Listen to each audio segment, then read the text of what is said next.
1982 మార్చి 29వ తారీఖున అన్న నందమూరి తారక రామారావు గారు తెలుగుదేశం పార్టీని పెట్టారు. తెలుగుదేశం పార్టీ పుట్టకముందు భారతదేశంలో కాంగ్రెస్ పార్టీ 40 సంవత్సరాల సుదీర్ఘ చరిత్ర కలిగినటువంటి కాంగ్రెస్ పార్టీ ప్రత్యామ్నాయం కూడా లేదు.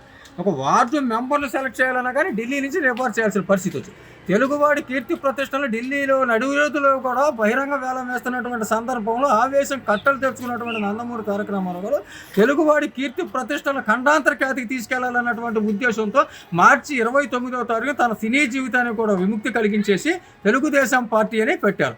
ఆ తెలుగుదేశం పార్టీ పెట్టి 6 నెలల కాలంలోనే భారీ మెజార్టీతో గెలిచి ఇందిరాగాంధీ గారు సైతం కూడా ఆశ్చర్యపోయే విధంగా చేసి ప్రధానమంత్రి సైతం కూడా ఆశ్చర్యపోయే విధమైనటువంటి తెలుగుదేశం పార్టీ.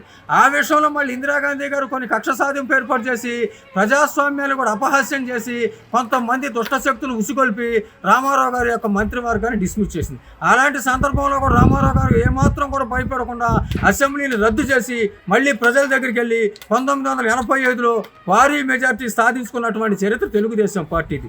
ఒక్కొక్క సంక్షోభం నుంచి తెలుగుదేశం పార్టీ బలపడిందే కానీ బలహీనపడల. ఈ తెలుగుదేశం పార్టీని బలహీనపరిచేటువంటి వ్యక్తులు ఈ దేశంలో యొక్క పుట్ల 43 సంవత్సరాలు కాదు 433 సంవత్సరాలైనా ఈ తెలుగుదేశం పార్టీయే సుప్రీం అధినాయకుడు తీసుకున్న నిర్ణయాలు శిరోధారు. భారత ప్రధానమంత్రిగా ఆ రోజు పివి నరసింహరావు గారిని నంద్యాలలో పోటీ పెట్టకుండా తెలుగువాడు ప్రధానమంత్రి అవ్వాలన్నటువంటి ఉద్దేశంతో తన ఆత్మాభిమానాన్ని చాటినటువంటి వ్యక్తి రామారావు గారు. విపి సింగ్ గారు ప్రధానమంత్రి అయ్యారంటే ఆనాడు దేశంలో ఉన్నటువంటి 18 పార్టీలను ఏకం చేసి నేషనల్ ఫ్రంట్ పెట్టి మండల్ కమిషన్ పెట్టి బీసీ సోదరుల చట్టసభలోకి వెళ్ళే విధంగా కూడా ఆనాడు రామారావు గారు చేశారు. ఉత్తర భారతదేశంలో ఆనాడు లోక్నాయక్ జయప్రకాష్ నారాయణ గారు జనతా పార్టీ పెడితే దక్షిణ భారతదేశంలో నందమూరి తారక రామారావు గారు తెలుగుదేశం పార్టీ పెట్టారు. ఆ తెలుగుదేశం పార్టీ నేపథ్యమే 1877 ప్రాంతీయ పార్టీలకు ఆదర్శంగా నిలిచిందని చెప్పి నేను చెప్తాను. అనేక సందర్భాల్లో గౌహతిలో జరిగినటువంటి ప్రాంతీయ పార్టీ సమావేశాల్లో కూడా ఆనాడు అస్సాం గణపరిషత్ నాయకుడు డాక్టర్ బృందావన గోస్వామి గారు కానీ, ప్రఫుల్ కుమార్ మహంతా గారు కానీ, ఎస్ఆర్ బొమ్మాయి కానీ, కరుణానిధి గారు కానీ, ఉన్నికృష్ణన్ గారు కానీ, మేనకా గాంధీ గారు కానీ అనేక మంది కూడా తెలుగుదేశం పార్టీ గొప్పను పొగిడారంటే అంతకన్నా కావాల్సింది ఏంటని చెప్పి నేను చేస్తున్నాను. రామారావు గారు ముఖ్యమంత్రిగా అయిన తర్వాత ఆ మహానుభావుడు పెట్టినటువంటి 50 రూపాయలు పెన్షన్ ఈనాడు 4000 రూపాయలు అయింది. ఆ మహానుభావుడు పెట్టినటువంటి 50 రూపాయలు హార్స్ పవర్ కరెంటు ఇవాళ ఉచిత కరెంట్ అయింది. ఆ మహానుభావుడు పెట్టిన తెలుగు గ్రామీణ క్రాంతి పథకం ఇవాళ సంక్షేమ కార్యక్రమాలు భాగం. ఆ మహానుభావుడు పెట్టిన తెలుగు శాతవాహన ప్రయాణ ప్రాంగణం ఇవాళ పండిట్ నెహ్రూ బస్ స్టేషన్ అయింది. ఆ మహానుభావుడు పెట్టిన కర్షక పరిషత్తు ఇవాళ రైతు జన బాంధవుడిగా నిలిచింది. ఆ మహానుభావుడు పెట్టినటువంటి తెలుగు గ్రామీణ క్రాంతి పథకంలో భాగంగా నోరున్న పశువులకి నోరున్న మనుషులకే వైద్యం చేసేవాడు, నోరు లేని పశువులు కూడా వైద్యం చేసే పరిస్థితి చేసుకొచ్చింది రామారావు గారు. మహిళల ఆస్తి హక్కుల వాటా కల్పించారు. తెలంగాణ రాష్ట్రంలో ఉన్నటువంటి పటేల్ పట్వారీ వ్యవస్థను విముక్తి కలిగించినటువంటి మహానుభావుడు రామారావు గారు. మహిళలకే అనేక రంగాల్లో సంక్షేమ కార్యక్రమాలు తీసుకొచ్చింది రామారావు గారు.